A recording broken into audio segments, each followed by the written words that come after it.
বাঁধো? তোমার পুতুলের চুল বাঁধতে খুব ভালো লাগে? হুম। প্রথম ভিডিওতে আমরা খেলাধুলা নিয়ে আগ্রহ তৈরি এবং খেলাধুলায় শিশুদের উৎসাহিত করার বিষয়ে কথা বলেছিলাম। আমার না পুতুলকে কি খাওয়াচ্ছ? খাইবে। তাই? মজা না? এই ভিডিওতে তোমার আপনারা পুতুল কোথায় যায়? খেলাধুলার বিভিন্ন ধরন সম্পর্কে বাড়ি জানতে যায়? পারবেন। শিশুদের খেলা বিভিন্ন ধরনের হয়ে থাকে। পরিস্থিতি, শিশুর পছন্দ এবং তার বিকাশের স্তরের উপর নির্ভর করে তার খেলার ধরন ভিন্ন হয়।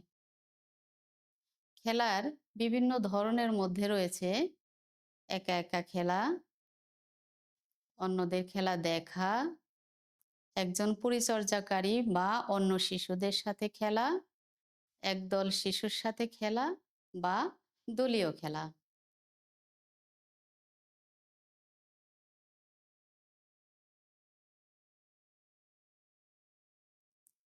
2 বছরের কম বয়সী ছোট্ট একটি শিশু প্রায়ই চারপাশের জিনিসপত্র নিয়ে একা খেলতে, উপভোগ করতে, কৌশল ব্যবহার করতে এবং জিনিসপত্রের উপর তার প্রভাব উপভোগ করতে দেখা যায়।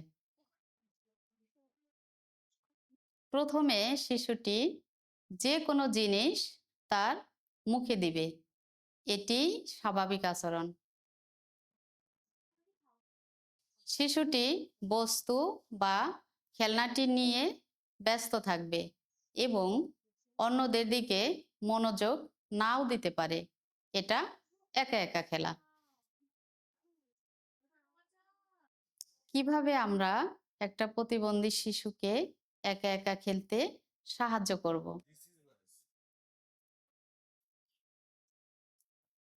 প্রথম ভিডিওতে আপনি যা শিখেছেন তা মনে রাখবেন। খেলার সক্ষমতা জাগানোর জন্য খেলার উপকরণগুলোকে শিশুর নাগালের মধ্যেই রাখুন।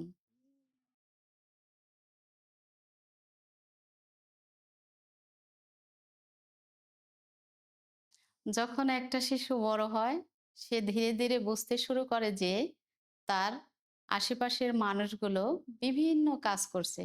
সে প্রায়ই অন্য শিশুদের খেলতে দেখে, তাদের সাথে খেলায় অংশগ্রহণ না করেই তারা অন্য শিশুদের খেলা দেখে এবং কিভাবে খেলতে হয় তা শিখে। গুরুতর শারীরিক প্রতিবন্ধী শিশু এবং অটিজমে আক্রান্ত শিশুদের এই ধরনের খেলার মধ্যে পৌঁছাতে দেরি হয়, কারণ তারা অন্য শিশুদের খেলা দেখতে পারে না এবং বুঝে না। শিশুর অন্যদের প্রতি আগ্রহী হয়ে ওঠা সামাজিক দক্ষতা অর্জনের একটা গুরুত্বপূর্ণ ধাপ।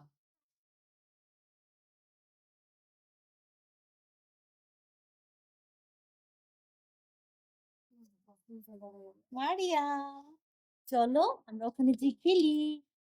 প্রতিবন্ধী শিশুকে অন্য শিশুদের খেলা দেখতে আমরা কিভাবে সাহায্য করতে পারি, বিশেষ করে যদি সে নিজে থেকে নড়াচড়া করতে না পারে। ঠিক আছে? প্রথম ভিডিওতে আপনি যা শিখেছেন তা মনে করুন। ভাই বোন এবং বন্ধুদের সাথে জড়িত করুন, তাদের কাছাকাছি খেলতে দিন, যাতে প্রতিবন্ধী শিশুটি তাদের খেলা দেখতে পায়। মনে রাখবেন, প্রতিটি শিশুই কিন্তু আলাদা এবং এটাই স্বাভাবিক। কত লম্বা? শিশুরা যখন দেখে শিখে, তখন তারা অন্য শিশুদের সাথে বা তাদের অভিভাবকদের সাথে খেলতে পছন্দ করে। শীতকাল পড়ে গেছে মারিয়াম। কি করতে হবে এখন? কি করতে হবে বলো তো? কি? শীত আসছে। হ্যাঁ? শীতের পোশাক পরাইতে হবে? কই কই দেখাও তো আমাকে শীতের পোশাক। আনো। আনো। হ্যাঁ। এটা কি? এটা কি? হ্যাঁ? হ্যাঁ। আর এটা? এটা কি? সোয়েটার না? হুম। শিশুটি অন্যদের কাছাকাছি খেলা শুরু করে, তবে তখনও নিজের খেলায় মনোযোগী থাকে। তখন শিশুকে কিছু জিজ্ঞেস করলে সে বলতে পারে যে সে কি করছে। যেমন, কাউকে কিছু জিজ্ঞেস করলে খেলনা শেয়ার করা বা অন্যদের কাছ থেকে খেলনা চাওয়া। এই পর্যায়ে অন্য কেউ তার খেলনা নিয়ে খেললেও সে তাতে কিছু মনে করে না। সামাজিক দক্ষতা বিকাশে এটি শিশুর জন্য খুবই গুরুত্বপূর্ণ একটি বিষয়। করো, তুমিও করো। শেখার এবং সামাজিক দক্ষতা অর্জনে সমস্যা হলে কিভাবে আমরা একটা শিশুকে অন্য শিশুদের সাথে খেলতে সাহায্য করতে পারি? প্রথম ভিডিওতে আপনি যা শিখেছেন তা মনে রাখবেন। অনুকরণ পদ্ধতি ব্যবহার করুন। একটি নতুন কাজ বা দক্ষতা শেখানোর জন্য প্রথমে আপনি কিছু একটা করুন এবং শিশুকে আপনাকে অনুকরণ করতে উৎসাহিত করুন। পালা করে কাজ করার অনুশীলন করুন এবং অন্যদের প্রতি আগ্রহ তৈরি করুন।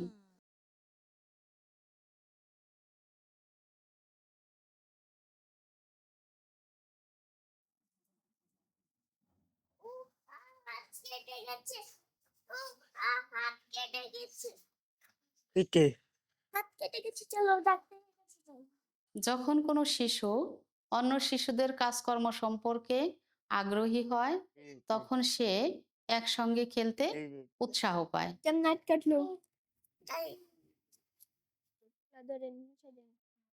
দলগত হয়ে খেলার সময় তারা প্রায়ই রোল প্লেয়িং বা কারো ভূমিকায় অভিনয় করায় অংশ নেয়। একটি শিশু হয়তো ডাক্তার এবং অন্যান্য শিশুরা রোগীর ভূমিকা পালন করতে পারে, অথবা একজন দোকানের মালিক হিসাবে কাজ করতে পারে আর অন্যান্যরা ক্রেতা হিসাবে কাজ করতে পারে।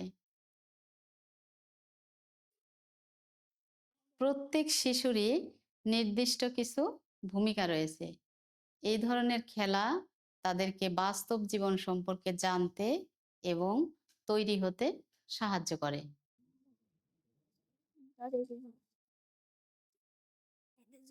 এই ধরনের খেলা পরবর্তী পর্যায়ে তাদেরকে সামাজিক দক্ষতার ভিত্তি গঠন করে দেয়।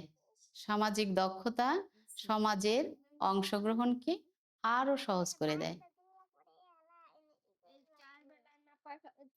সুস্থ শিশুরা স্বতঃস্ফূর্তভাবে প্রতিবন্ধী শিশুদের গ্রহণ করবে যদি আমরা তাদের খেলার পরিবেশে অন্তর্ভুক্ত করার চেষ্টা করি।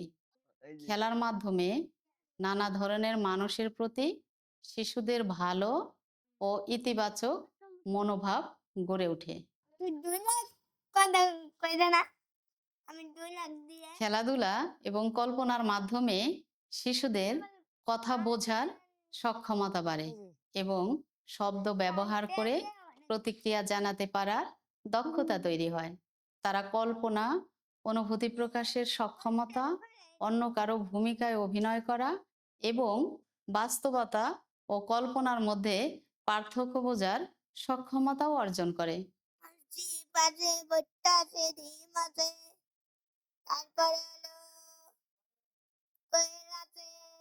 যে সকল শিশুদের অনুভব করার, বুঝতে পারার অথবা নড়াচড়া করার সীমাবদ্ধতা আছে, তাদের খেলাধুলা করতে গেলে অনেক সময় অসুবিধা হয়।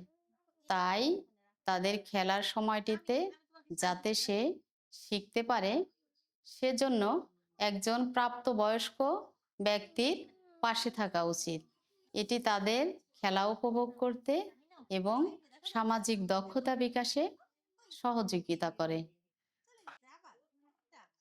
আমরা খেলাধুলার বিভিন্ন ধরন সম্পর্কিত ভিডিওটির শেষ পর্যায়ে এসে পৌঁছেছি।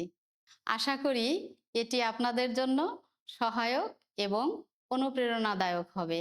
ভুলবেন না, প্রতিটি শিশুই কিন্তু আলাদা এবং সেটাই স্বাভাবিক। আপনার শিশুর সাথে মজা করুন, কারণ শিশুর সাথে মজা করা ও একসাথে আনন্দে সময় কাটানো খুবই গুরুত্বপূর্ণ।